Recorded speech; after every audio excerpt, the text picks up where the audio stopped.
you been doing? Good. I've been chilling. Yeah. I've been learning how to just manage normal people's stress pretty much. I've been working a ton. Really? Yeah, it's just work, man. It's chill.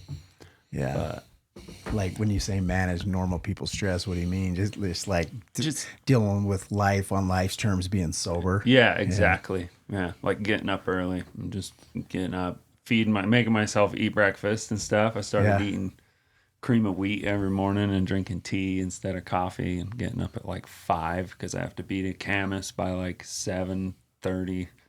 Right. And that's You're painting in Camas? yeah. So trying A to lot get of into a construction up there. routine. Yeah, badass, retarded big houses. What time you got to be there? Well, I mean, in order to not look stupid, by 8. Yeah. Okay. No. Yeah. I get it. You don't want to show up at 9:30. Yeah. Which is what it easily turns into. If I leave at 7:30, I swear, dude, I don't get there till after 9. Yeah. Yeah. So much driving. And then when you get there, you got to set up. Well, we're there for like, we've got 4 houses in a row to paint, so our trailer's there, all our shit's there, so everything's set up, we're good to go. But Good for you. yeah, it's cool. Cool. It's tight. Do you doesn't it feel good to feel like a man, like a sober man? Yeah, it's interesting. I'm feeling like more my age now. Like, because doing drugs keeps you way immature. It really does. Yeah. It stunts your growth for sure. Yeah. Immature in here. Yeah. And now, I feel like I can, be more up on like professional level with people. And I don't feel like people are looking at me like, oh, this dude's he's a fucking substance abuser. Abuser. Yeah. If you make the wrong stroke, you did it because you were fucked up. Yeah. And it's like, So we can edit that. I know you don't want to swear. Oh, yeah. Just kidding. Pull that thing over a little bit. There you go. What about you? Have you liked feeling like working and feeling sober? And Oh, yeah. where are you at as far as your days? I'm about 150. Wow. Oh, yeah. So what was work completely different? It's a lot easier. A ton easier. Really? Nice. Why? Bolts come out easy. Yeah. Semis get raised up easy. Chained down quick. Really? Yeah. Before, it was just all over the place? Hectic. You still driving? Nice. Yeah. Yeah. It's hectic. It was hectic. I'd always have the wrong socket in my hand or something, trying to get it off, and it don't work. And just in a panic. Traffic driving by at 80. And you're just right by your head. Oh, It's hectic. And so now that you're sober, everything's slowed down. Yeah, there is no traffic. Oh, man. There's nothing. I swear. Nothing's that hard. That is amazing. Yeah. Nothing is that hard anymore. It isn't. Yeah. And if it is hard, it was for a reason. Yeah. It just teaches you something, Just a different perspective. You go and have conversations now with people that when you go to do your job, is it you seek after a cool conversation? How has that changed? Your, I guess both of you guys, how has that changed? Well, cool conversations in the towing business. Well, it's an oxymoron. Really? Kind of. I can see But I mean, are you able to be more customer service and cooler? Oh, yeah. Yeah, the conversations in the tow truck are much more meaningful with the customer, Yeah. The ones at work are just the same still. Yeah. Yeah. You either know it or you're an idiot. What about your colleagues? I mean, have they recognized a different dude? Yeah. Yeah, most definitely. Yeah. It feels like, they can confide in me a little more now. Right. For sure. Yeah, just sitting around in the office, conversations in the office are much different. How much do you want to talk about? Are you cool to talk about this? Talk about everything. You can talk about everything. I didn't know, just in case, because talk about everything. Your stuff at work, I don't care. It was all of my Like your drug use at work and all stuff. of my drug use at work happened at the company before I'm at now. Nice. Well, Right. most of it. Yeah. I mean, all the driving up the highway, banging one Yeah. happened at the other place. Really? Yeah, this place, I work a lot less hours, Yeah. but it feels much more technical. Oh, really? Yeah, there's a lot more accidents, rollovers, more technical stuff, with bigger machinery, and Jeez. the other one was run and gun. Mm-hmm. I was going Idaho twice, Jeez. and Wyoming once in a day, and getting somebody, and just hooking up and just rocking. So what were you using? What was your reward with meth at work? Like, I mean, just so did you feel like it made you happier about the job, or you wanted to work harder? No, I didn't stop working. Yeah. Didn't stop working. I'd go and go and go till I couldn't, I actually had customers in the truck with me and would need a pullover and take a nap. Yeah, because you're getting ready to fall. Yeah. And I did stop a couple times and just told them, hey, that's what's going on. You can either drive up the road with me going like this, or we can take a little cat nap. You can jump back in your truck, or you can sit right here and wake me up in an hour. Yeah. That's just how it was. Did you tell them you were a substance abuser, or you just told them you couldn't? No, I didn't tell them I was a Yeah. substance abuser. Yeah. But there'd be times too when I'd be hooking up a truck, and we got the doors on the side of the, and you're out on the road a ton, or I was out on the road for 40 hours at a time, Yeah. and it took me over a year to realize that I could just tell dispatch I was tired, and then they'd stopped, but I never did. Yeah.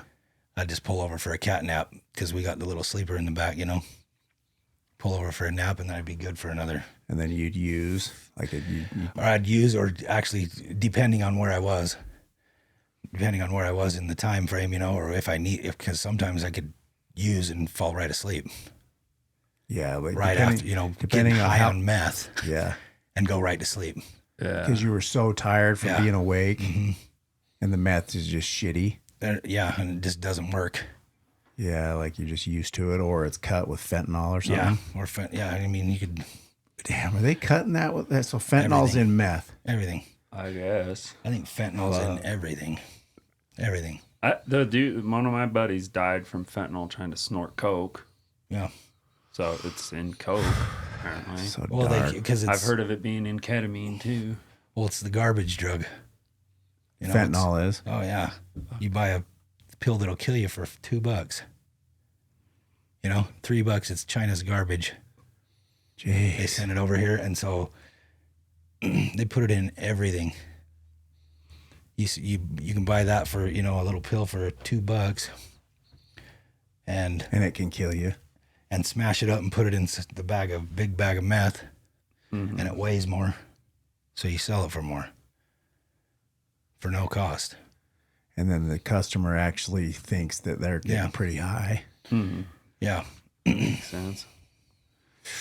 Man, that is wild, bro. What so you use the meth to why were you chasing after money so hard? Or was it money, or you just wanted to keep working and keep feeling productive? I was fresh in the business, and I had something to prove. Okay. Yeah. And the money was good. Yeah, when you're running like that. Oh yeah, they were making $15,000 a month. Just Damn. doing it. That's a lot. That is a lot. That's a lot of money. But at the expense of becoming a bad drug addict. Yeah, in it's order to harsh. do that, you had to be running. And that ain't going to last. No, I mean it did. It lasted for a long time Yeah. until it didn't anymore. Mm-hmm. Did you ever anything bad ever happen?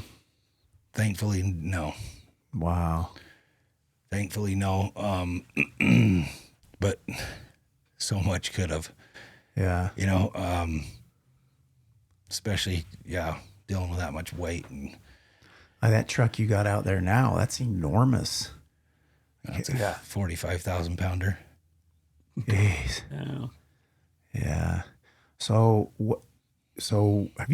has speed always been your drug? Mm-hmm. When did this all start? Like how long you been a meth user? So it started in high school.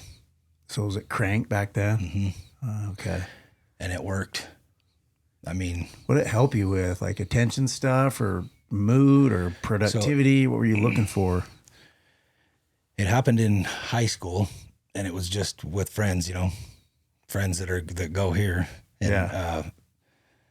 Not interesting. All your high school buddies are now there's a reunion at SOAR. Hell yeah. And we all look a lot different now. Yeah. You know, that back then it was, meth made me fat towards the end, you know, like skinny fat. Right. Just killed all your muscle. All of it. Yeah. And just like, but I could do meth and eat and sleep and, you know. So you kind of function then. Yeah, I kept a job. There were times I didn't have a job. Yeah. But I functioned, you know. But I mean, then again, I didn't function well, you know, but I was functioning. Right. I was moving around and breathing. Yeah. But it started out in high school, and then I got a bad taste in my mouth for it and quit. And our buddy went to rehab while we were in high school, and then came and lived with me at my mom's house. And I'd go to school, you know, and because I did well in school. Yeah. You know, I was 3.8 GPA, you know, or something, and never went to school really. Right, but could do it. It was easy, you know. I'd come home, you know, from school, and he'd be skateboarding in my driveway, and he just got out of rehab, you know, just taking it easy. Yeah, is this Chris? Yeah. Oh, okay. Yeah, I'm sure we can bring his name up. Yeah, and he, but you know, we were good friends then. You know, I lived at his house where we were using basically, and we just were running and gunning. Yeah. And damn, you and Chris been best buddies for a long time. We've been friends for 30. Yeah. Let's see, 35 years. As a side note, but the other night at the gym, I thought this was cool. He was, you know, you're passing him up in there, and I told him that was going to happen, like based on the way, like the strength, like based on the way he moves. Yeah. And his mobility, like right when I first saw him lifting, I walked over to Chris and I was like, he's going to be stronger than you. And Chris is competitive, like a competitive dude, you know, and so it's happening, you know. Damn. And he says to me, I says, so what's going on in your head? He's like, I'm happy. He kind of got like teary-eyed. Really? He's like, I'm happy he's passing me up, bro. That's so sick. I don't know if I passed him yet. I mean, he's still got me in some areas. Yeah. There's a couple spots that I got him, but we're still pretty neck and neck, I think. That's sick. And we're both adjusting things, you know, trying to. But he's hitting the gym hard. Yeah. And I need to be. Yeah, you're hitting it pretty hard. Yeah, I'm hitting it pretty hard, but. But your mobility is going to make it so you pass him. Yeah. You know what I'm saying? Maybe. It just is. It's nothing against him. He has the worst mobility I've ever seen. Yeah. I'm not afraid. I mean, he knows that, you know. So his mobility is going to hold him back, especially at our age. Yeah. You know. Well, yeah, he knows that. Yeah. You've only been training for what, 3 or 4 months? Yeah. And you're getting 150 days. Yeah, 150 days. Yeah. I think it's right around 150. But I thought that was cool. He was just like, the look on it. I thought he was gonna like talk shit, kind of, you know. And he just looked at you like he was so proud and so happy. Sick. You know what I mean? Yeah. I was just like, that's what it's all about. That is. That's a different conversation than we have, but yeah. That's sick. Is it? He got kind of choked up. Yeah. Like he was just like proud of you, you know. I'm proud of him. I'm very thankful for him. Yeah, because he's so going back. So did you ever get into opiates? No, you're never an opiate guy. Not really. I mean, there was some fentanyl use towards the end. Yeah, that I used it with the company that I was with. Yeah, you know? But it would be a nice added head change after I got my fix. Yeah. I'd get my wire fix and then get a head change back. And so it was like kind of evened it out a little. Damn, it's so sick. Just dangerous. Disgusting. That's So disgusting. Yeah, it's hard though. That's real. Like I got a sick feeling in my stomach when you just said that too, because it's with everything, especially with speed. Because I loved Adderall. Yeah. Adderall was I used to go hard on Adderall. Superman drug. And Adderall is actually what led me to becoming a bad opiate user, because I found out I hated the come down so bad on Adderall that I needed, and I linked it up. I was like, oh, opiates. I need opiates to help me come off this, Damn. And it opened another door. Yeah, and then opiates, Totally. Opiates. I always liked opiates, but I really, that Adderall addiction, when I was getting my MBA, I was going to school kind of like you, trying to stay up, trying to work a full-time job, get a master's degree in business. And I just basically became a drug addict. Yeah. I didn't learn one thing. So, yeah, that's so after high school or during high school, I developed a hatred towards meth. Right. And was sober from meth for a while after that until I was in college. And my buddy had a prescription to Ritalin. Yeah. And he'd give me a Ritalin,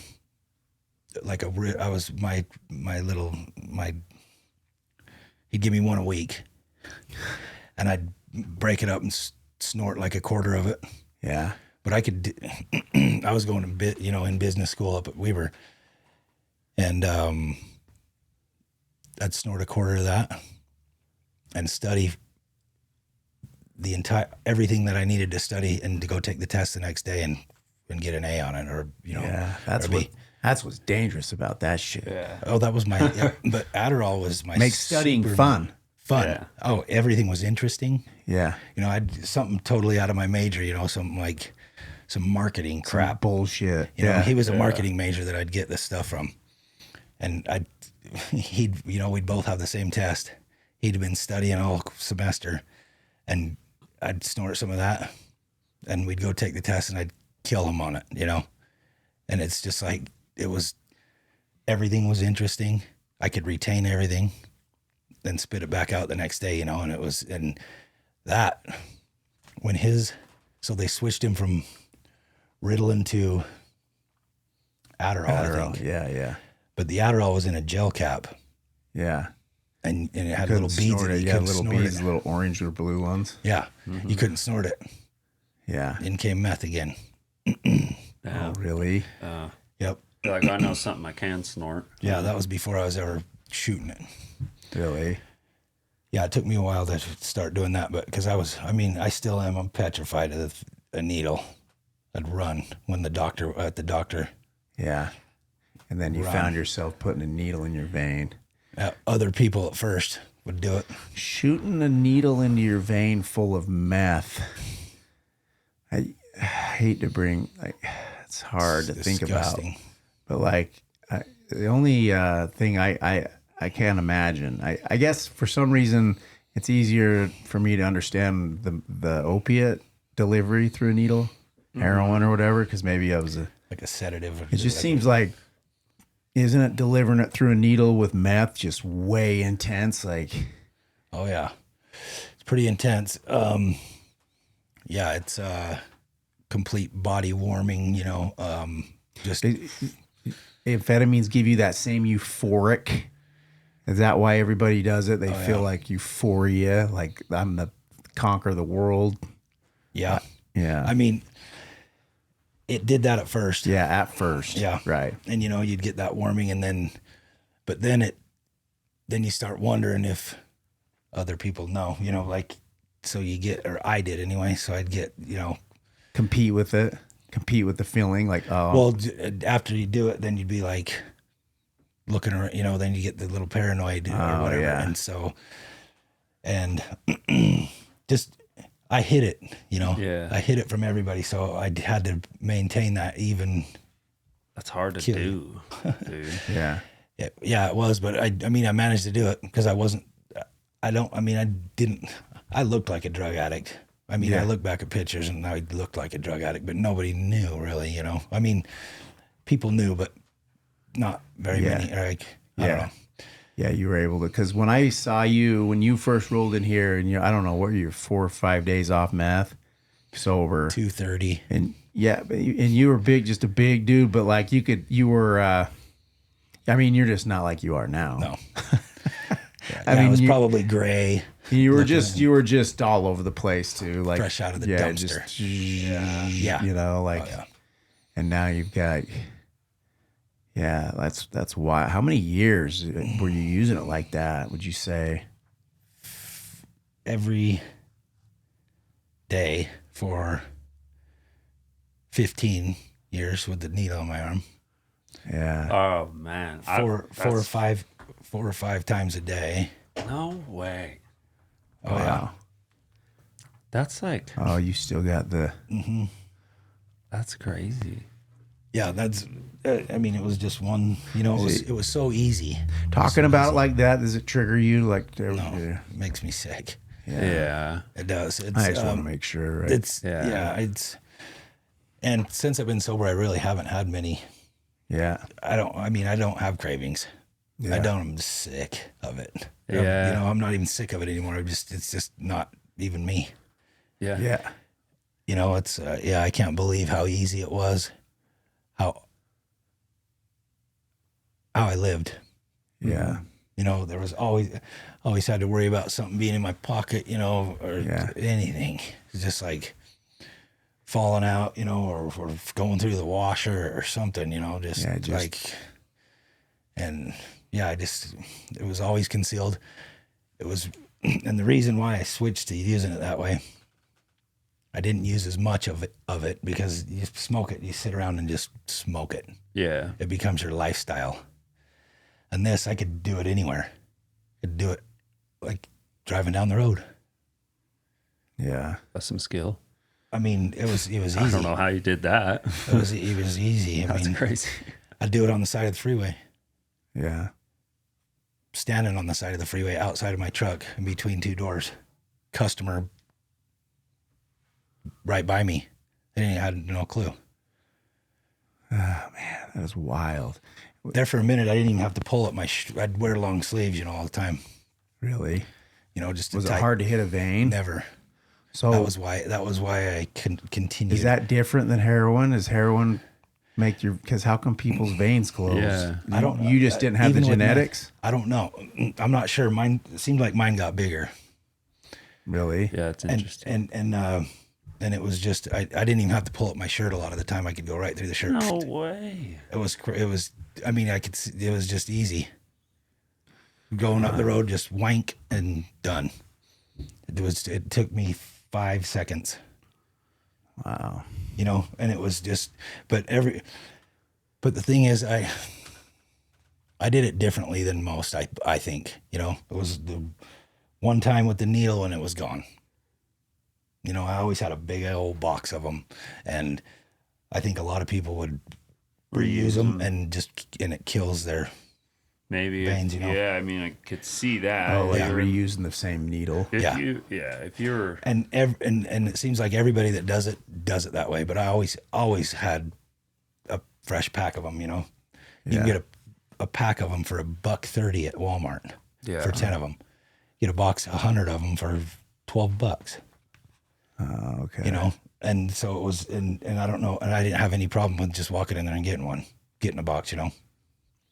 Just go there and get a box, you know. Just riding the line. Double bag it and walk out, and and so, which was shameful, but I did it, you know, and I mean, and it was, I always had it.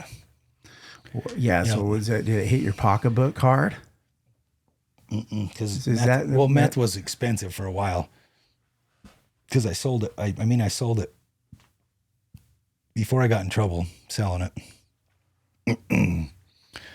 It was pretty expensive, and it was hard to afford, and that's why I sold it. Yeah, like a lot of it, and to help with your habit. Yeah, and otherwise, otherwise I couldn't have used it like I did, but that was before that I was shooting it. But it was cheap. Meth was cheap. Cheap. You know, you could get an ounce of it for $300. And that, how long would an ounce of it last? An ounce of it would last, for me to personally use, months. Wow. So, yeah, so it was. Yeah, that's how you kept it going. oh yeah, and I had a job, you know, and I was getting paid. Is there a lot of people out there that are long-term meth users? You think? Yeah. Because there's not like long-term heroin users. I mean, maybe some. Yeah, I see what you're saying though. It destroys them quicker. Yeah. Like, Well, meth has a different effect on everybody too. I mean, it was my way of life. It was just part of my life. and you just could sleep. You'd like, if you did, would you go home and go to bed at night? Yeah.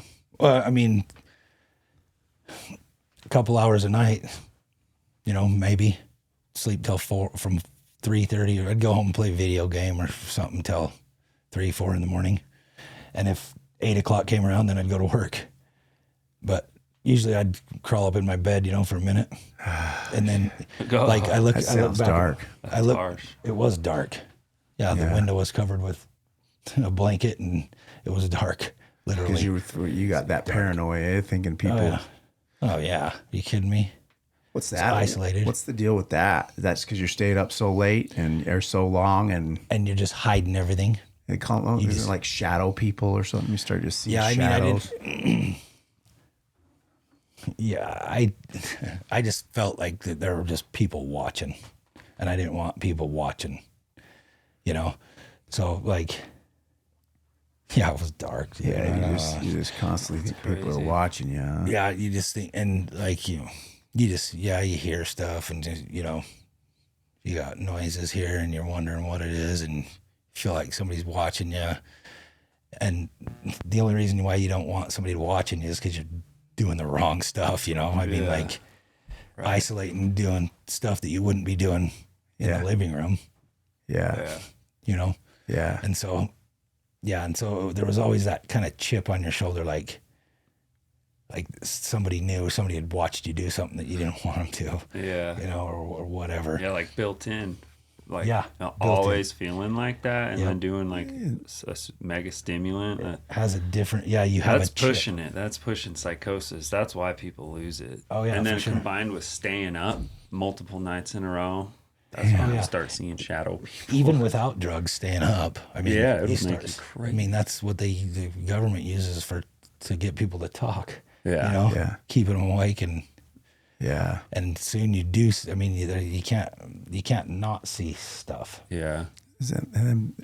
I told you about the deal I've been going through. Like, isn't then people get they get twisted up about things. They start thinking that people are tapped into their phones, like weird shit like that. My phone was constantly tapped. Really? For sure. Like you constantly thought something was going on with your phone. I don't understand it all the way. Where that comes from. And you really believe it, because of what you have on your phone. You don't want anybody to see. Yeah. So wild. You know? But you think, but is it like you really think that like you can't be like, damn, this is just the meth doing this. Not when you're using, you can't. I mean, you can, but it can't last. You're just still like, damn, like someone's messing with my phone. Oh yeah, there were pieces of tape over my camera. There were this and that. I mean, I had a friend once that called me. My suspicion was he knew and thought he was overdosing on meth, but he called me and he was like, "Yo, I need you to take me to the hospital," because he had this big backstory about how this chick he was dating worked for some cartel out of Texas. And he found like inside, he said he ripped open the couch and found like all these pounds of meth, and now all these people are hunting him and shit. And then he calls me, he's like, "Yeah, they just gassed my hotel. You got to come pick me up. They just gassed my hotel." Think about that. yeah. Ain't nobody just gassed your hotel, bro. I promise. Unless he is the cartel. So what'd you do? So I went and picked him up and I took him to the hospital. Yeah, Dropped him off at the hospital. A lot of people, like, they start thinking they're God right? Or they're a prophet. Yeah. You heard, I had an acquaintance that was Joseph Smith for a little while. yeah. I heard people. I had a buddy that something like that happened to him too. And they Yeah. started thinking they were Dude, oh man, like going to preach in California, and no It's way. crazy what Satan can do when you let him in. yeah.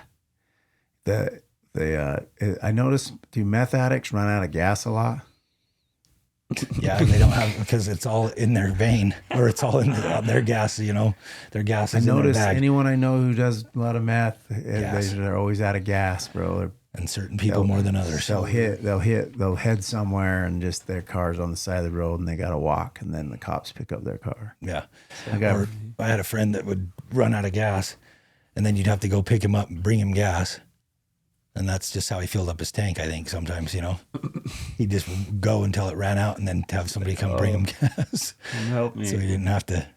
wow. But usually he'd have a bag in his pocket, So there'd be some selfish reason. Yeah, I'll bring you some gas, Yeah. Okay. Let's Yeah. have something. We'll get high together. Yeah. Damn. That's a hell of a drug, isn't it? Meth. Yeah, I mean, it's one of them. Don't you think it's the hardest on the brain? So heroin, I'm proof that it's the hardest on the brain. yeah. But like heroin, it's the hardest. Like that, the withdrawals and stuff are just gnarly. Yeah, right? physically. Yeah. Physically, but it doesn't take you skyrocket in the brain. It's almost like you could be a little less crazy on heroin I think mentally. you're totally right. I think that's a safe bet, dude. 100%. It doesn't stimulate your. I mean, it stimulates your brain to shut It's not down. that euphoric highway that's going. Just a beam of silver light.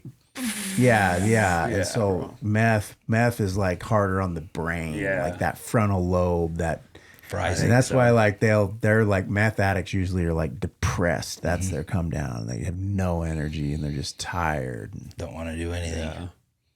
That's the first days when I was coming off of it, because I mean, I didn't have a treatment besides SOAR. Yeah, that's incredible. By the way, Yeah. congratulations. I had somebody helping me, Yeah. and we were getting it together. Yeah. And so that was Yeah. she turned into my drug. Yeah. Her helping you. Yeah. And you just not wanting to let her down and like showing her that you're going to change your life, like that mindset. Yeah. Yeah. Yep. I did that same with me. So, Yeah. and that worked for a while. I tell you what, a woman that you love, like my wife, she can do that. Yeah. My wife's the first one I'll call if she gives me a hint that like this last one that happened, hey, I won't do this again with you. This is what she said. I won't. This is it. I mean, we've been together since we're 15. Yeah. Okay, and I love her, like she's like she means the world to me. You know what I mean? Like if she left me, I'm not interested in that. Yeah.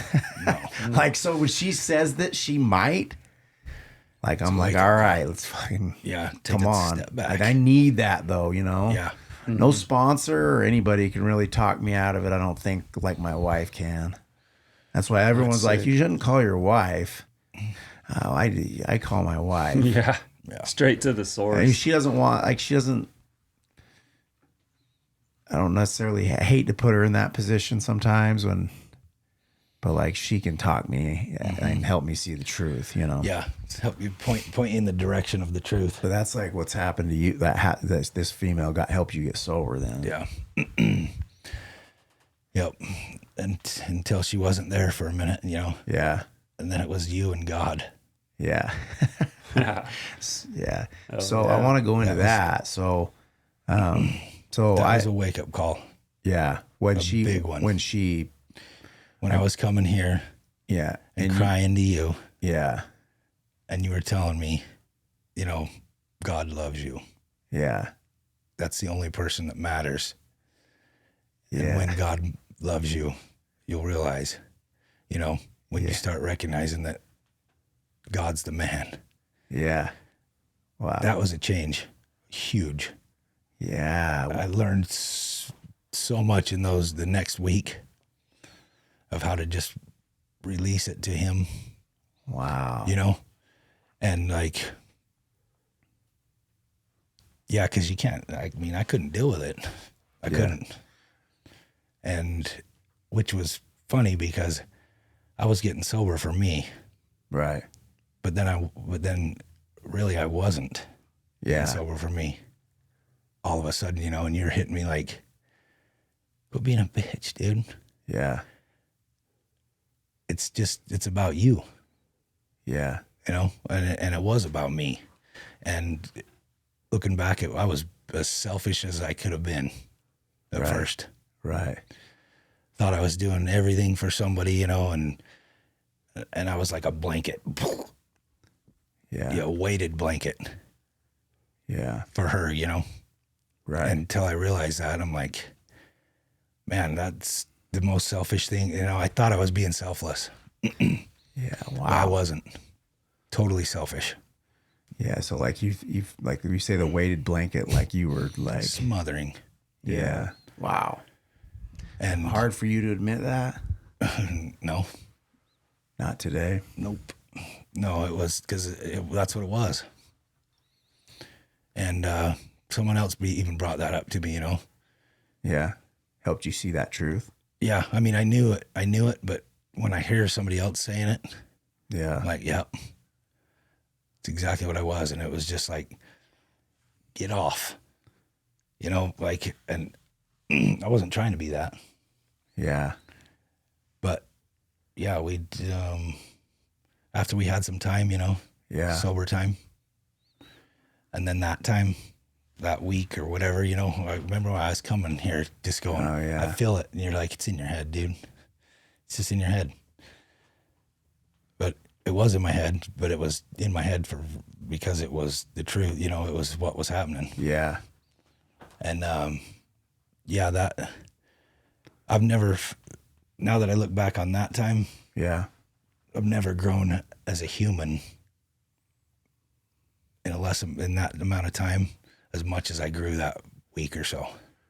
Yeah. When she broke it off with you, basically, and you were relying on her as your drug, basically, after you pulled the meth out, she breaks it off with you. You have a new awareness about like, damn, like I was holding her down, and then you got to now search for to use God as your drug.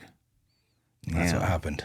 Do you think that she was like made to be like a buffer for you for that kind of like to prepare you to be just like alone in a way? Possibly. Sometimes, I mean, I think it like, it feels like that people knew all along, you know, or something like at first I kept saying things happen for a reason. Yeah. A friend died for a reason. Yeah. Brought me this, you know, this woman, these people into my life. Your buddy. Yeah. In case you want to say his name? Carl. Yeah. But nothing stopped me from using ever. Yeah. Having kids didn't stop me from using.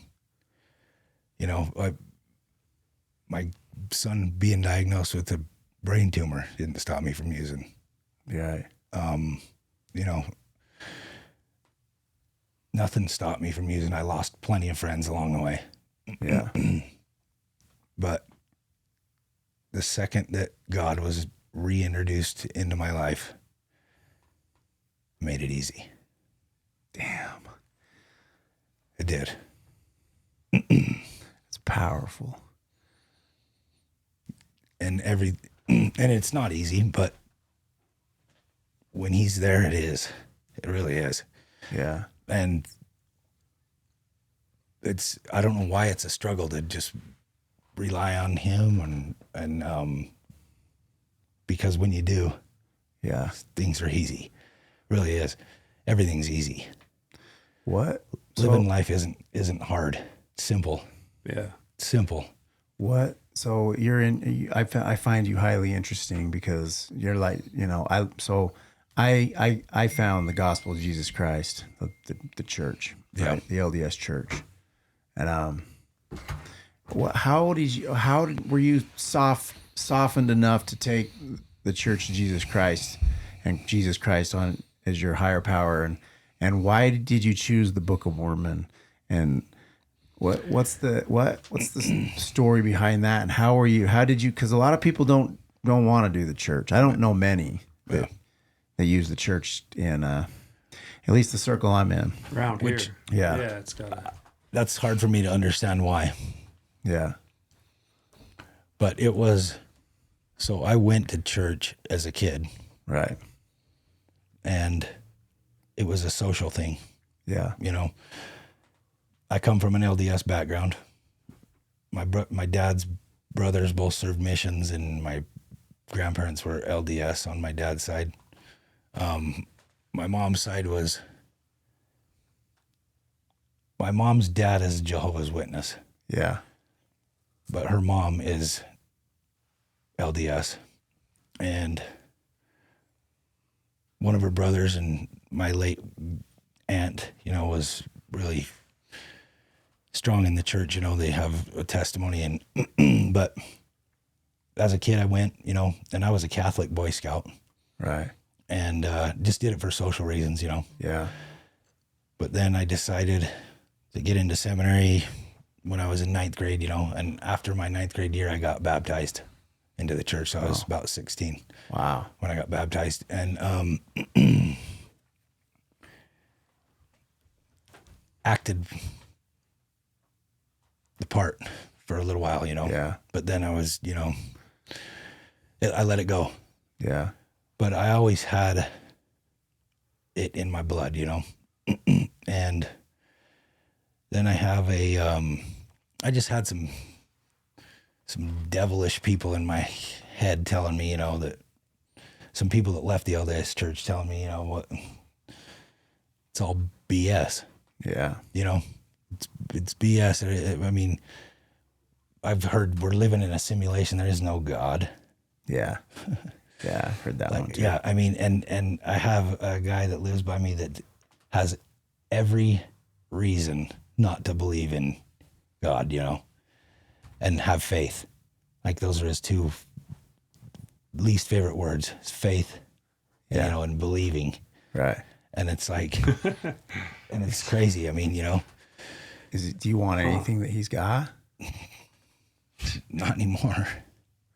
Yeah, that's I what mean, I'm saying. really Like don't- right. when someone's like that, I idolized him for a while, I think, yeah, because he had, I mean, he's got money, you know, he has it, just lives, but he lives in constant fear yeah, of losing his money, of losing this, of losing that, you know. And it's like, and he worked for the church for a while. yeah, And he told me, you know, he hates was it telling me now. all the statistics about the church and how much money they bring in from tithing and all this stuff, and they don't give any of it out. You know, they give some out, but they don't give enough. And it's like, dude, the if hell the they church, don't. I know, the church doesn't have to give out anything besides the message, Yeah, because that's everything. wow, You know, I mean, if they didn't give a dime out, the message that they give is all you need. yeah, Really, wow. you know, and it makes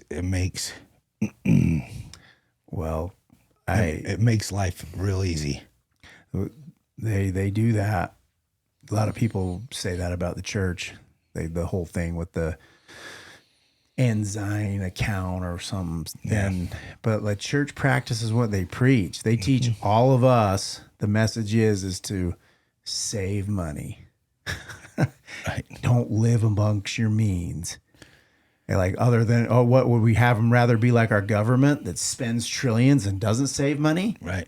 Or should they have a account where they're ready to go and they're Right. being calculated in how they spend? You know what I'm saying? Right. I didn't understand that. Everyone's mad that they got that one account with full of money. Like, Right. Well, like, you look at their annual report every year. Take a look at the church's annual report every year. I take a serious interest in it. I look at it every year because I pay a tithing. yeah. And it's the most impressive, coolest shit I've ever seen. Yeah. And it's the annual report is meaningless compared to the conference talks. Yeah. You know what I mean? Yeah. If you if you were to just listen to the conference talks, there isn't anybody on the face of the earth that couldn't benefit or live better because of them. Yeah. Yeah. You Those know? messages are incredible. It's insane how all of them, you can listen to any one of them and apply it to your life somehow. Yeah. You know, every one of them. Yeah, bro. Like, you know, there's this dude who got up in my ward. It's probably a couple months ago, and I respect him. Amazing man, old man. He's retired. He was a professor at Weaver State. Taught history. He's written a couple books, like more than a couple probably. And he just gets up there with the Book of Mormon. He's like, this book here is free.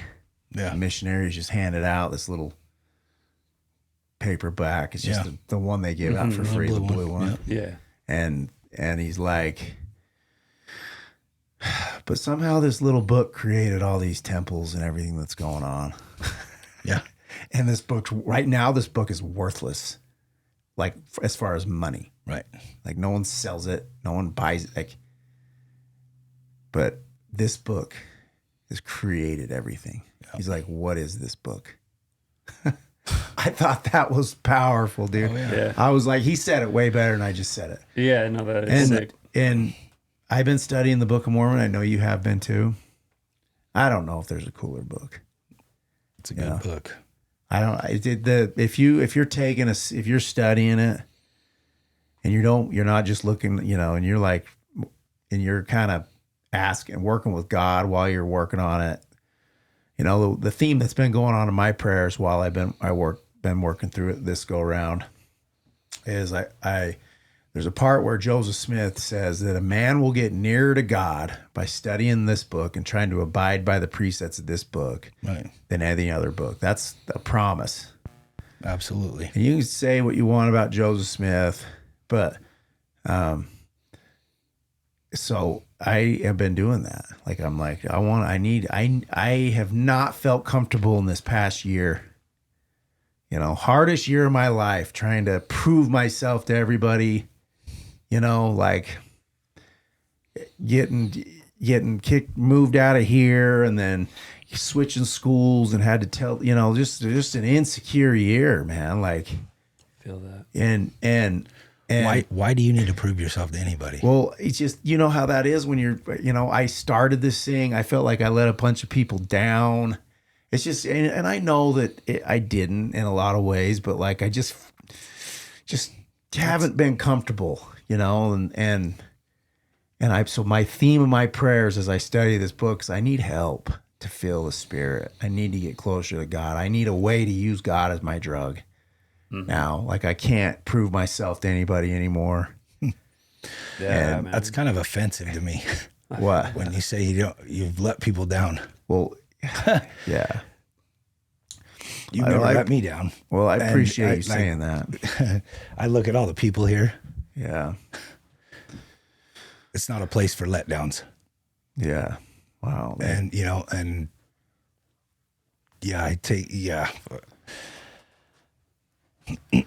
I guess to each their own, but I don't see how you should ever think that way.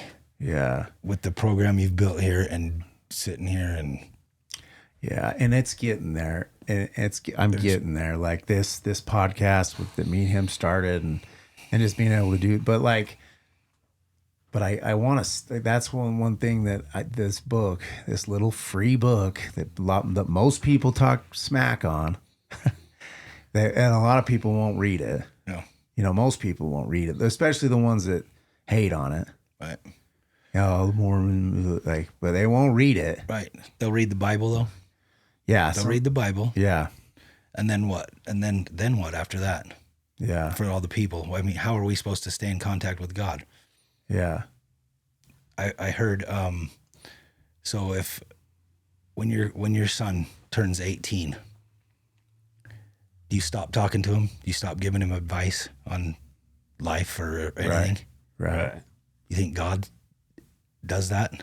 Right. He makes the Bible, and then what? He stops talking to all of us? Right. No. We need prophets. It's the living word, dude. It's the living word. Yeah. We have prophets that continue to hear from God and tell us how to adapt as the world changes. Yeah. Yeah, that's sick. You know, the Bible stopped. The LDS religion doesn't.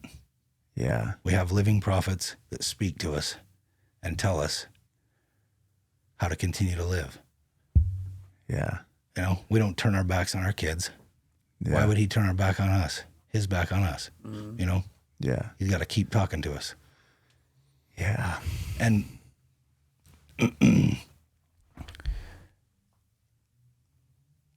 that's what makes it the truth. Right. God didn't stop. God's not stopping. Yeah. So how do we continue with just the Bible? Right. Yeah, and everybody's I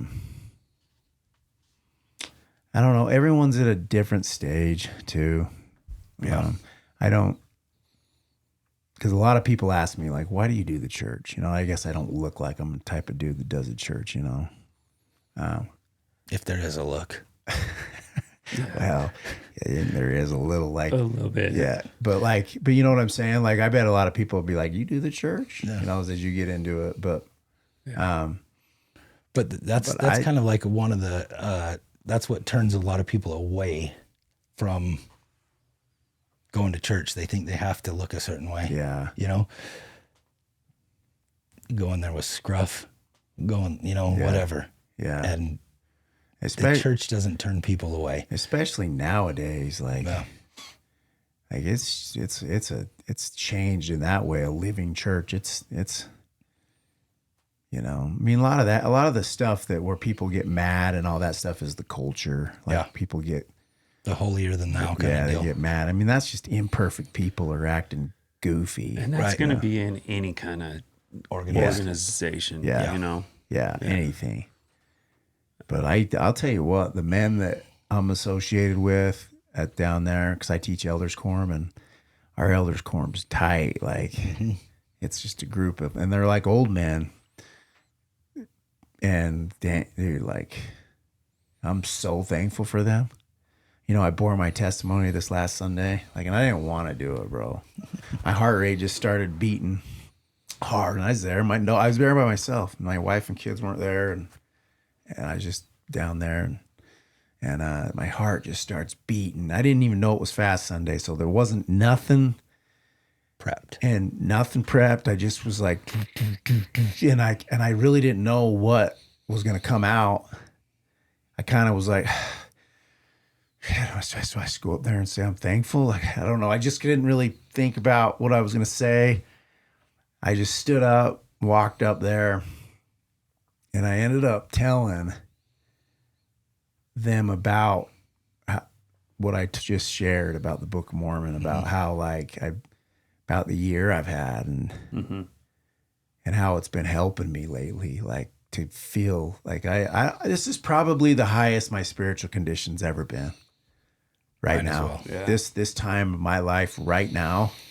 And I was like, I don't think I could have gotten here if I wouldn't have been wrapped up in Kratom.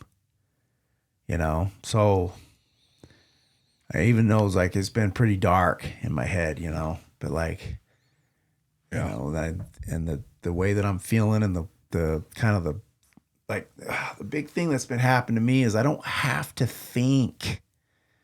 I don't have to go down this route. I don't need to create this type of work in my head if I don't want to. You can just give it to God. Right. This is God. Here, this is you take his yoke upon me.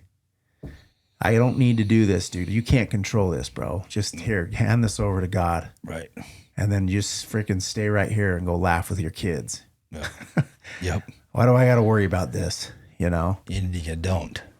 And dude, I still fail. I still transfer back into fear all the time. We all do. I'm hanging into faith more often than fear, a lot nowadays. Recognizing the fear Yeah. and changing it to faith, Yeah. for sure.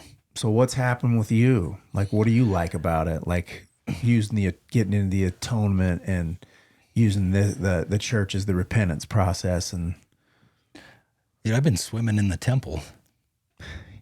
yeah, it's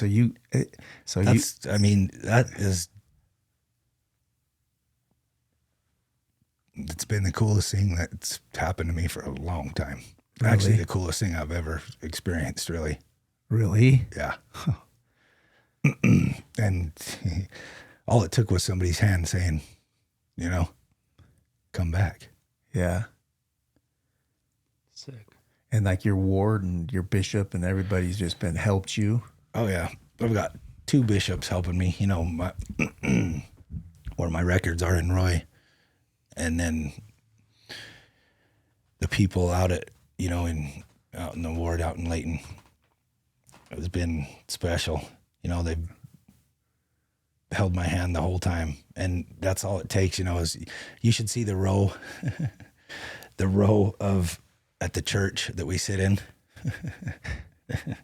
Kids, adults, different families, all in one row. One big family, and there's a couple of addicts, a couple of older women that, parents of us, and a guy that's fresh out, that's in the halfway house, fresh out of the pen, federal penitentiary. We're all sitting there. Really? Kids. Yeah. Bunch of misfits. And enjoying it, and it's like, it's glowing, and people notice it around us. Mm-hmm. And we have to explain and re-explain and re-explain who we are and how we are together, and how we are there. It's dope. It's cool. That is cool, bro. It's way cool. And it keeps growing. Like it used to be like 4 of us.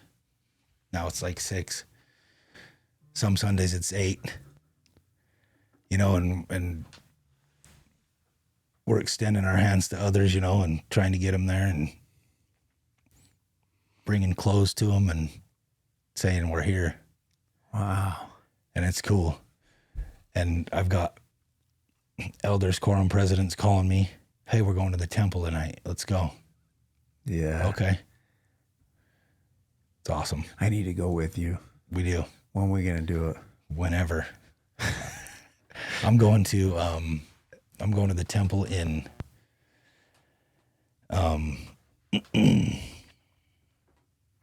so I'm going to Madera, California. But the temple is in Fresno. Already got a spot waiting. Really? So when you doing leaving on the this? 17th. I'm going to go out there till the 27th. What do they? So right now, So right now you just do baptisms for the dead? Yeah. Yeah. Wow. So what That's was it like when you? That's all they let me do now. Yeah. That's a But I'm progressing. That's a good start. It is. Yeah. It's a great start, and it's fun. It's cool, magical. See, you're humble. Like you have I think you got the gift of humility. You don't think so? I don't know. I think you do. Yeah, I've been pretty proud my whole life. Yeah. Until there's nothing to be proud of, Yeah. The last years, there's nothing to be proud of. For real. But it feels good to be able to feel good about myself. Yeah. In the stuff I'm doing now, because there was just a lot of hidden stuff before, Yeah. And it's like I'm pretty transparent now, Isn't that wild? Like I told one of my buddies, I was like, he's been struggling for I don't know how long, year, ever. And I said, dude, and I just was blunt with him. I said, hey, bro, you should work the steps, 12 steps, and alongside that, you should work the church's repentance process as well with a bishop. Powerful. And become active in the church. Just basically what you're doing. No way. Like even even though his life is been so unmanageable, he still can't see it. And that's why I say you have the gift of humility. He doesn't. It takes one time to sit in front of your bishop and tell him what a pile you were and why you want to be forgiven and what for. Takes once. And then you stand up and walk out and it's like you're floating. You know? All that just gone. Like having somebody tell you that God forgives you for that. Yeah. Nothing feels better. Yeah. And all you got to do is say it. Yeah. All you got to do is sit there and say it, admit it. Step 4 and 5. Just admit it, you know. Hey, I did this and I'm not proud of it. Yeah. And that while the same thing's put into the 12 steps. You know what I'm saying? Yeah. 12 steps are beautiful because when they designed them, they designed the repentance process, but it made it so it didn't link it to organized religion. So anyone that might be atheist or just they can't see Christ yet, they have no, and they would never give the church a try. Never. Right? Like never. They're that, but the 12 steps sells it in a way that like would be like, if they work that process, they will soften up and they'll be like, I could take Christ on as my higher power. Yeah. You know what I'm saying? But they start with like, you just start with a broad higher power and then they'll soften up through that process if they keep going on it. And then they might. Don't use the word repentance. Yeah. Repentance. A lot of people don't like that. I mean, But like, you know what I'm saying? But then the same process is going on in the church. Did you ever hear that story? I don't know if this is a true story, so I don't know. But I heard Gordon B. Hinckley was they were trying to figure out what to do with the church's addiction recovery program. And someone gave him the AA Big Book, and he read it. And like a week later, they were like still debating. And he walked in with that book and he says, no, we're doing this. And they were like, they didn't want to do the steps. Yeah. And the church implemented the church's 12 step. Yeah. Yeah. Like their 12 step. I didn't know that. Yeah, the ARP. It's 12 step. Have you ever looked at their manual? The 12-step, the church's 12-step manual? Yeah. No, Oh. I haven't. Bro, pick that up tonight. Right. Amazon. Yeah, or no, like it's just on your phone. Oh, it's in the gospel library. Oh, all right. I got it. Yeah, like it's sick. Yeah. It is so sick. And it's written different. Christ is the higher power, but it's the same steps. And it's just a little more, and they worked with AA, I believe. I think in the beginning it talks about how they asked for the rights to be able to change it a little bit, you know. And it had some direct God influence. Yeah, like it's sick, dude. Yeah. There's some guys that are AA guys that are in the ward in Layton. Yeah. Yeah. And I resonate well with them. Yeah. And they resonate well with me. Yeah. We lift each other up. The big book's amazing. Yeah. So I haven't worked, you know, I've read the big book. I've listened to the big book. Yeah. And I've done a lot of reading in 150 days. Yeah. More than I did in a 4-year college degree. For sure. You're just getting your degree now. Yeah. I am getting my Degree degree in again. meth. Yeah. Yeah. You really are. Like, think about that. Like, the only way you get your degree in meth, which is an important degree. Oh, yeah. That's the reason I'm sitting here. Is by quitting meth. Right. Mm-hmm. And then, you know, so right now you're getting your degree. Yeah, I'm like double doctorate.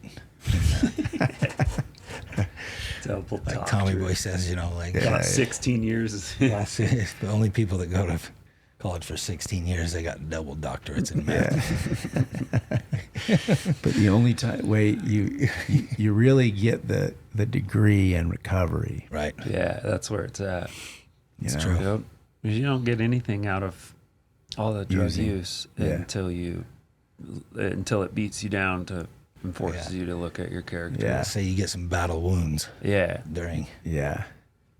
Well, look at it, like led you into like, the church and a whole other. The people led me to church. Yeah. And people that are in my life, and encourage it. And this is my tribe and that's my church. Yeah. For sure. Yeah. Me too, bro. I love it. Yeah. There's no better people in the world, like they say, and that are in the wall, in between the walls of recovering rooms, Yeah. because nobody sees it like we do. Nobody's nothing's good or bad until, nothing's can be good until you have something bad to compare it to. Yeah. And so we've seen the bad. Hell. Hell. The devil. The devil. I've seen people die. I've seen people brought back to life from, Narcan. from the or devil. something. Yeah. Yeah. And it's Yeah. it just shows how good it is now. That bad. It didn't. That was just like life before. Yeah. It was just like everyday life. Oh, Didn't have somebody the needs some help. They're contrast. laying there unconscious. So wild. Like really? For some reason, this makes sense to me. So, like, in the premortal existence, there, and Satan gets cast out, right? Christ wanted it, the plan, and the plan of salvation. And then, so the devil and his angels, a third of the hosts, you had this all in Moses, right? Yeah. Get cast out to this earth, bodiless, right? They don't have bodies. They weren't afforded. And the great dilemma was free agency. Yeah. So the devil he just wanted people to be able to live however they wanted to live without consequence. Right. You know what I'm saying? So it wasn't like he wanted to control. This is my understanding. Yeah. But like it makes sense because so live it up. Do whatever you want to do. There's no consequences. Yeah. Go have fun. But then how would that work? Because then you would never know opposition. Right. But then so the plan of free agency was to come down here and be born having a body, and then we are free to choose. So then we participate in the game of life with all of its hard moments, adversity, ego, pleasure in every form, sex, drugs, and rock and roll. Right. And you can do it. Yeah. And then there's nothing. And then you basically turn your will over to that side, chasing after pleasure. And then you suffer so bad. And God just I see him just weeping. He knew that we were going to be able to misuse our free agency because it was part of the plan. So it's like when people think, "Oh, God's always mad at me." I don't see that. Yeah. I see that he's sad because he knows if we make this decision, we're going to suffer. No. And he's just like, just come back. Yeah. Come back over here. You'll be all right. Just come participate in this. And then we suffer enough and we turn our will and life back over to the care of God and start chasing after using him as our drug. And we get back on that covenant path. And feel happiness. I feel happiness. And the devil... when people they're over here and in the Book of Mormon, it talks about that great and spacious building and that gulf of misery. Remember that part? Yeah. When people are over here and they start climbing back up on the covenant path, dude, the devil, like you've seen it. When people start trying to change their life, it's hard things come at them. Yeah, yeah. Well, the big pile of life that's built up, they have to start hacking away at it. Yeah. A big pile of life that never goes away. As long as you're using, it just piles up. And it just accumulates, and you get less equipped to deal with it simultaneously. Right. Yeah. And so you have this big pile of life. And that's why it's so hard when you're sober. If if you'd have just taken care of everything as you went. Yeah. I mean, and that's why that's what makes it easy now, Right. Yeah. because you can take care of stuff and progress mentally Yeah. and emotionally, spiritually, to where it was just all piled up before. The devil lies to people too. Like when they're first trying, they see that pile and they don't think it's doable. So they just, A lot of It's like- people take their life, you know, Yeah. because it's not doable, yeah. or only feel like they can. You can't handle anything when you're high or yeah. drunk. All you can do is suppress it, and Yeah. that's how you handle it. But it's still there, Yeah. you know, it's still there. But the only progression happens when you're sober, for sure. For me, Yeah. I mean, I could do life and not progress. I was stuck for 20 years, but I had more when I started using Yeah. than I did after 20 years. You know, when I should have stuff. Yeah. That Yeah. was wild. Like, where did it all go? You Right. know? How? Yeah. Where did it all go? Because Yep. it's time. Gray hairs now. Yeah. But there's progression. But there is progression, and Hell yeah. a lot of people get caught in that shame. They'll stay back there. They'll be like, I can't believe I wasted 20 years. But did you waste 20 years if it brought you to where you are now? Right. A brightened up individual. Yeah. You know what I'm saying? Yeah. Like, All you have to do is just apply yourself, yeah. and then And let it go. And let it go, and then you got a spiritual condition from being cleaned up by Christ that you never would have had you never ever ran into meth and used it like that. I'm not saying to go use meth for 20 years, but I'm just saying, like, Ethan Hawke is on Joe Rogan right now. You know who Ethan Hawke is, don't you? no, I don't. I know the name. God, you guys suck. I Ethan should Hawke, know he was in Training Day. Yeah. Yeah. He's an actor. Yeah. Like, good actor. Yeah. Like, been around a long time. Oh, but yeah. He said this I was watching it last night. He said some of the happiest, most wisest people he ever met are his friends who participate in the 12 steps. Oh, yeah. That's what he said. Dude, like, I thought They're that. working for it. Yeah, Yeah, he's like, yeah, it was a cool comment. That's sick. Yeah. He said he was most wisest people. That's what it was. Wisest people he knows are the people that work the 12 steps. Yeah. Work the repentance process. I know a lot of people listening to this get upset about that comment, repentance, but it's my favorite what it word. is. It's a sick word. It is. It's where freedom comes from. Yeah. Clean you up. It's not It's a bad so thing. easy. A lot of people in the church are afraid of repentance. I noticed. Really. I think so. Like, It's the most freeing thing there is. well, they don't want people to see that they're not perfect. You know what I'm saying? Nobody sees it. Yeah. Nobody It's sees a it. it's a massive thinking error, but you can see how Yeah. that's built into the culture, though. Right. Yeah. There's a lot But of nobody people. sees it. You just go tell somebody about it. That's it. Yeah. You don't do it. If you're truly not going to do it, and you tell somebody about it. I remember there was this dude that I went to church with, and he had an affair on his wife and kids. And I didn't know him very well. Good man. Very public deal that happened. And I just remember seeing him sit there in church and be crying. He was just sat there and freaking worked it. Yeah. There was another dude who came through here that had a very public thing happen. I don't want to say his name.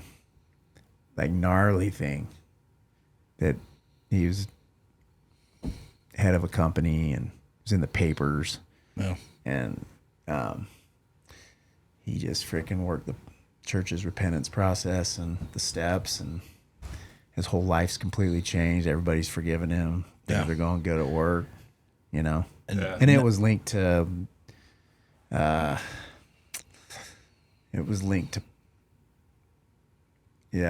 to like prostitution. Yeah. It was like a gnarly one. Like, it wasn't like drug use or a DUI. You know what I mean? Yeah. Well, they're all mistakes. And Yeah. that's all they are. You know, just a mistake. And it changes the course of lives, though. Yeah. But And that God can fix it all, though. You know. almost instantly, Yeah. how freeing it is to cop. Yeah. To cop.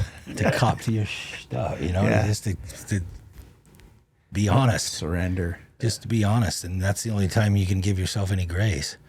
Yeah. I mean, you're holding it in and holding it in and holding it in.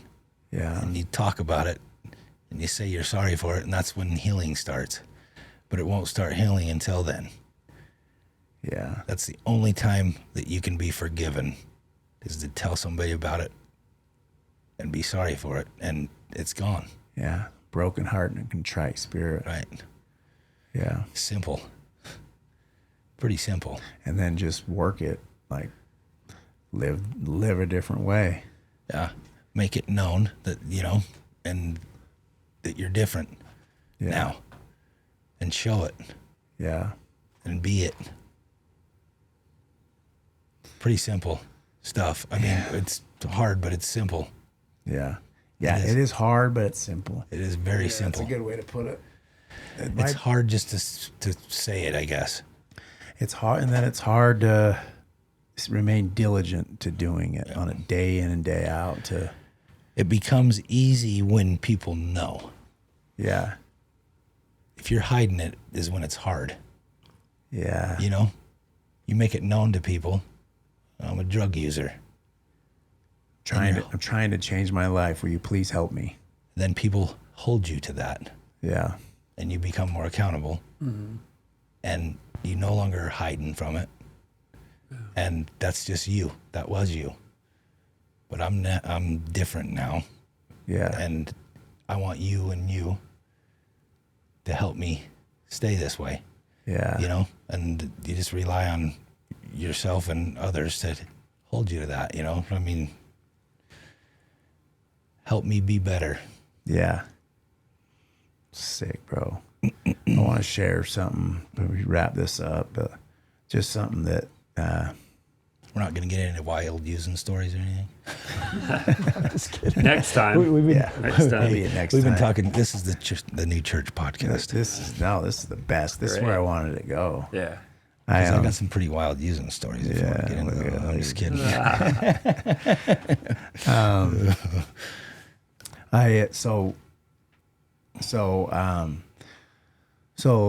Yesterday, building out assumptions in my head, crossed back over into fear, pissed off at like 4 different people, building out resentments. You know how it goes. And Boy, do I know how it suffering. goes. And so I needed to work through it. And I went and parked up in an old neighborhood in my very first house that I was born in, up behind the Shopco in that neighborhood, Club Heights. Yeah. I park up there at a little park, and then I just get out of my truck. It's magical. It's like 4:30. Yeah. Beautiful December day. Insane. 55. Like 60 degrees. Crazy. And a t-shirt. Sit down, and I set my clock, my phone for 20 minutes. I just counting up, just hit start. And from that, right then, I set the intention with God that I was going to become the observer of my thoughts and no more thought. So I sit there, talk to God, set the intention, hit the start button, and just sit on the bench, just like this, and just stare. And there were some birds up in the trees.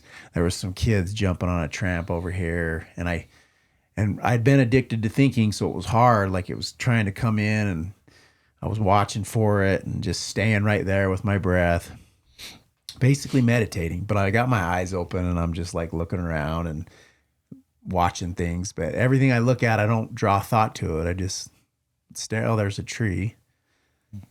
Those birds are sick. And there's no thought. Yeah. So the 10-minute mark hits. The first part was kind of rough. Like I mostly present the whole time, but I'm still trying to break free from thought. I have a prayer that, again, this one's out loud.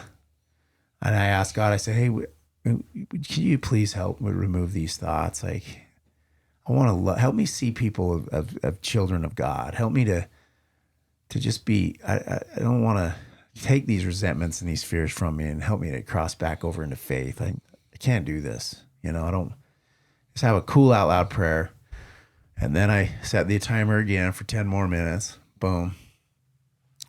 And then got even deeper into it, like this. Now I could really, the whole 10 minutes, like no thought, freaking just staring, and change the game. Oh, yeah. And I want to share that on here. It's a 20-minute, I guess that's meditation, right? Yeah. I can't do it. That is meditation. I can't do it with my eyes closed. Exactly what meditation is. I just take a serious interest in my surroundings and be a watcher of my thoughts. Yeah, you're describing meditation.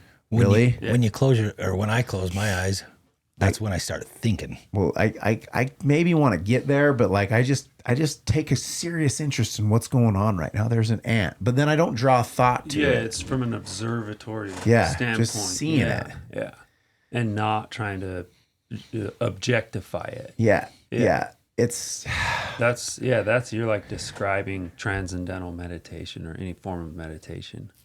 I think this. Are you the man in the back? Yeah, that's it. Observing you thinking, or I'm just observing the world and not thinking. Yeah. That's it. It's simple. It's simple to stay there. If it's a serious intent, I've been working hard on it for a lot, but like the reason I wanted to bring this up is because like I haven't done it like that where I set the timer. It's mostly like the walks and stuff. But damn, I think that's a new one. Like I feel like, and I did it, so then I went and had that experience. I went and got the Buffalo kids, took them to Romer Park. The sun was going down, and I freaking had them do it. I isolated all the kids out all over across Romer Park. Damn. Made them leave their phones in the van. Yeah. And had them do it, and so I got to do it again. Made them for another 20 minutes. Made them leave the devil in the van. Yeah. And bro, and I don't know. Some of the kids said, I mean, who knows if they compete, like they're young kids. But then I got to do it again. I did it again, watching the. I want you to know that's like the self-help. That's you don't really need to read that many self-help books. No. If you understand. Yeah. And then there's radical acceptance in it. Like, all right, especially early, you have to accept the things that you've done. Oh yeah. You'd have to radically accept things that you can't control. What's the serenity prayer? You've already done those things. You've already done those things, so you can't. Yeah, you have to. You have to accept because you've done it. You've done it, and but now there's hope, right? With being present right here. I don't have to attach to these thoughts. Right. I'm safe right here. Actually, yeah. Holding hands with God. Yeah. That's where God's at. I've heard meditation, and you need to get present. Your whole life. That's like, it's almost like you don't even listen to that because it's said so much. And it's hard. Yeah. It's hard to get present unless you practice. Yeah. You have to practice that. Yeah. Because especially if you're a rehearsal guy. Yeah. And I'm a rehearsal guy. Me too. And I always thought that rehearsing was good. Yeah. Because I'm preparing myself. Yeah. I don't like to get into situations where I'm not prepared. So I have conversations with a person. They're not even there. Yeah. On the way to talk to them. I know what I'm going to say. Yeah. But that's harder to do that. Yeah. Than to show up and be present and just say. Yeah. Trust that you're going to say it. Trust that your future self's going to handle it and enjoy this ride over here. Yeah. Trust that you're okay. You're enough. Yeah.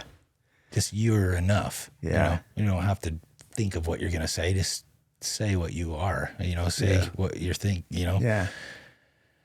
And trust that you're enough because you are, Yeah. whether you aren't or not, that's, yeah. Yeah, I think that is it. That is the the work. I'm thankful. I had that experience yesterday, and then I did it today with my kids. I took my kid Wiley and Axel, took them for a walk with the dogs, and then we sat up kind of just below the U, and I just sat there, and they were like throwing rocks, and I just sat there and did it again, 20 minutes, just watched them play. Simple thing, but it's a game changer. It is. Why can't you don't need to think that much. I don't need to sit there and it's not comfortable I know. to be thinking all the time. I'm tired of it. I'm thankful for the people that I have around me in my life, Yeah. and because you really are just an average of the people you surround yourself with. Yeah. And so much higher. I'm so much higher right now Yeah. than I was when I had a Needle in your arm. right. So much higher. And just the feeling that I get with people, the surroundings that I have, and just the conversation that's going on around me is so much different now. Yeah. It was full of hate and who's this and who's that and this and that. And it's just like, none of it even matters. Yeah. Yeah. None of it even matters. The kind mind. It really is. Yeah. Hell yeah. So much, it's simple. It's simple to float. Well, you're a bright light in here. You've been a bright light in my life, and I'm dead serious. You don't need to say anything about me. You already made me feel special. Yeah. I want to make you feel special. Like you've been, That's you've been a bright light in this little community. well, I thank you for that. But like I said, I'm an average of the people that I'm surrounded by. Yeah. Yeah. We do got a special thing going here. And yeah, I got a lot of bright lights around me, for sure. Hell yeah. Yeah. It's insane. Wow. It's crazy. I mean, never would I have ever thought that there would be this kind of people and presence in my life that I have right now. Special people. Love you, bro. Love you too. Thank you for coming on. Thanks. Hell yeah. Love you too, bro. Love you guys. Yeah.